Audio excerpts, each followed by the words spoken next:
Bonjour à tous, dans cette vidéo on va corriger ensemble un exercice sur les ondes lumineuses qui s'appelle stigmatisme d'une lentille. Donc on nous dit qu'on considère une lentille mince de distance focale petit f' et deux sources ponctuelles S1 et S2, toutes les deux contenues dans le plan focal objet de la lentille. Donc ici on va représenter le plan focal objet de la lentille que je vais noter pi.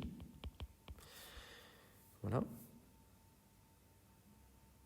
On nous dit que S1 est confondu avec le foyer principal objet et que S2 est décalé d'une distance petit d et constitue un foyer secondaire objet. On s'intéresse à la différence de chemin optique entre deux points I et J appartenant au plan focal image de la lentille. Donc ça c'est pi' ici.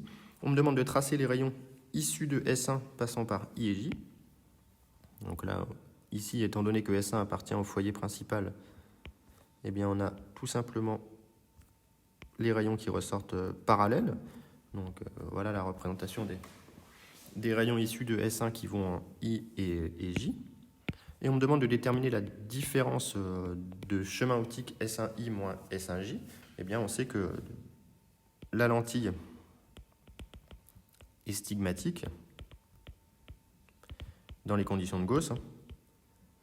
Donc, eh bien, ici, on a directement que pour tous les points conjugués,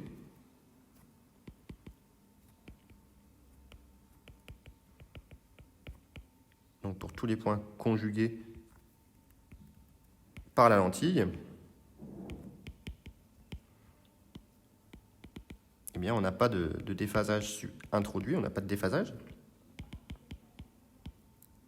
Donc ici, évidemment, en S1, les ondes partent du même point, de la même source. Donc nos surfaces d'ondes, si on voulait les représenter ici, elles seraient sphériques.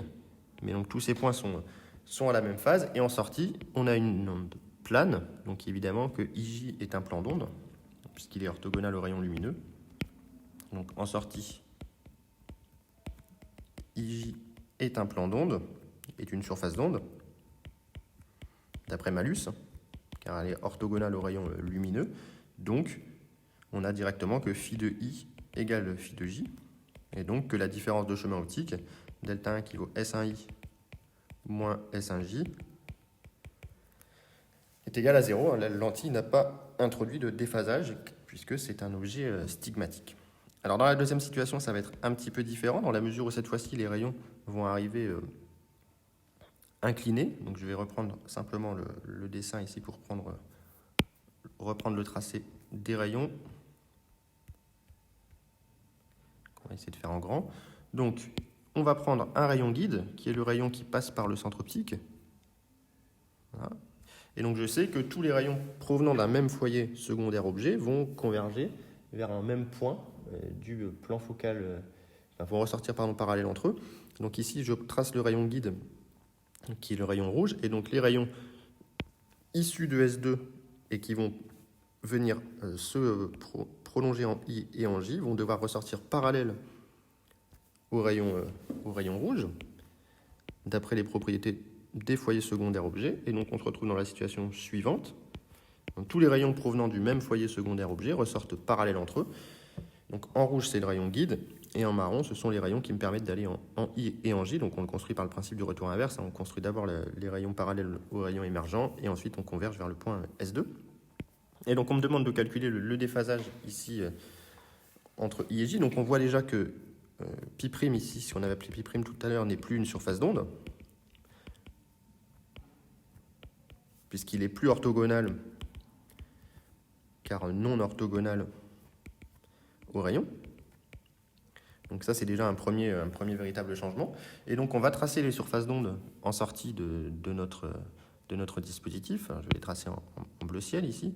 Donc les surfaces d'onde sont des droites ici, puisque l'onde est plane en sortie de la lentille lorsqu'on utilise ce tel dispositif. Et donc je vais représenter mes surfaces d'onde jusqu'au point critique, qui est le point I, pour lequel ensuite l'onde ne continue pas. Voilà, et donc je trace ici ma surface d'onde. En bleu, ce sont les surfaces d'onde. Et donc pour déterminer la différence de chemin optique, eh bien, je vais simplement écrire que delta 2, qu'on me demande de calculer comme étant S2, alors je vais essayer de ne pas me tromper dans la convention, c'est S2I moins S2J. Eh Eh bien, je vais dire que c'est égal à S de I moins S de H plus HJ, où je vais noter H, le projeté orthogonal ici de la surface d'onde sur le rayon marron. Et d'après Malus, donc d'après le théorème de Malus, et avec le stigmatisme et le stigmatisme de la lentille, qui n'engendre pas de différence de marche pour des rayons conjugués, pour des points conjugués. Donc, d'après le théorème de Malus et le stigmatisme de la lentille, eh bien, on a que S de I est égal à S de H, tout simplement. Donc, eh bien, delta 2, ici c'est un delta, c'est pas un S, un delta 2 est égal à tout simplement moins AJ. Et donc, il faut que je calcule cette distance AJ, que je vais surligner pour qu'on la voit mieux. Elle est ici, donc ça, c'est ce que je dois calculer.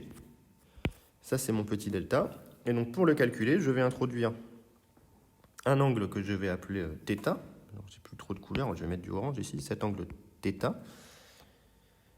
Je connais la distance petit ij ici, puisque on va l'exprimer en fonction de la distance petit ij, hein, ce résultat. Ici, on va noter petit a la distance ij. Et donc, on a premièrement que le sinus de l'angle θ est égal à delta sur petit a, sur ij. Ça, c'est une première chose. Et ensuite, si on travaille un petit peu dans les triangles complémentaires, on va retrouver l'angle θ exactement ici. Ça, c'est normalement c'est de la géométrie élémentaire. Et donc, on va pouvoir exprimer θ d'une deuxième manière, à l'aide de d et de la distance OF, qui n'est rien d'autre que la distance focale. Donc, on a aussi que la tangente de l'angle θ est égale à petit d sur f'. Et ensuite, on utilise le fait que dans les conditions de Gauss, eh bien, dans les conditions de Gauss, on a que sin θ est à peu près égal à θ, et donc est égal à delta sur A, et que delta 2 ici, hein, et que tangente θ est à peu près égal à θ, qui est égal à d sur f'. Donc on en déduit une égalité assez simple, qui est que delta 2 sur A est égal à petit d sur f', et donc j'en déduis que delta 2 est égal à A petit d sur f', ici. Donc voilà pour cet exercice. C'était une belle application du théorème de Malus avec des tracés de rayons et des surfaces d'onde. Donc j'espère que la correction était claire. Si il y a des questions, n'hésitez pas à les mettre en commentaire surtout.